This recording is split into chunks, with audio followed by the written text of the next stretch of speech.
showtime! Get ready, fighters! Enslaved Journey to the West is based off of one of the 4 great novels of Chinese literature, but that doesn't mean they necessarily made a game based on it into a masterpiece. Or did they? The story is mainly about Monkey and Trip. Early on, Trip makes Monkey her slave, but the two eventually form a touching bond, even though Monkey is being held against his will. There's an incredibly deep story here that takes you through emotions like anger, sadness, humor, and turmoil with an elegance that's seldom experienced in gaming. The ending had me asking the same question as the final line of the game. Without spoiling anything, I'll tell you the game does a good job of breaking the fourth wall, and it will make you think about what happens. The controls aren't as deep as the script writing and character interaction. You have 2 basic attacks that can be upgraded later, but eventually it just seems like you're spamming one button.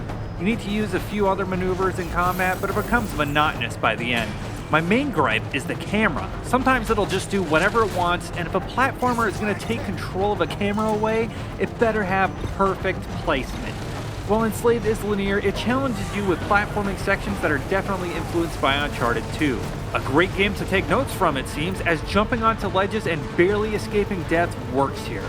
Trip isn't a useless female heroine either. She can help you by creating distractions, and you can command her to help you solve puzzles you'll encounter, which mainly involve switch pulling.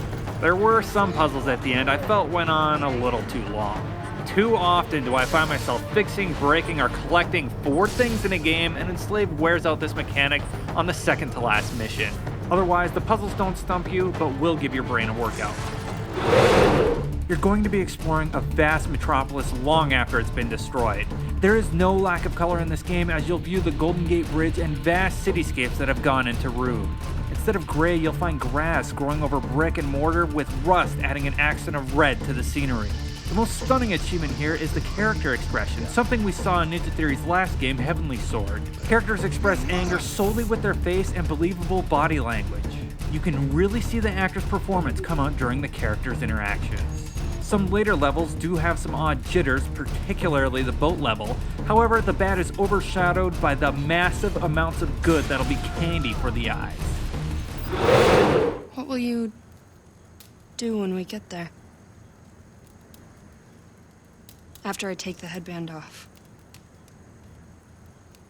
Apart from break my neck, I mean. Go back, I guess. I wish all games had voice acting of this caliber. The acting that comes out of these characters is on par with any movies. All the music is amazing and was created by one person and performed by the City of Prague Philharmonic Orchestra. To put it simply, the sound design is beautiful. Not a particularly long game, Enslaved clocks in around 8 to 10 hours on normal. There are higher difficulty settings if you're looking for a challenge.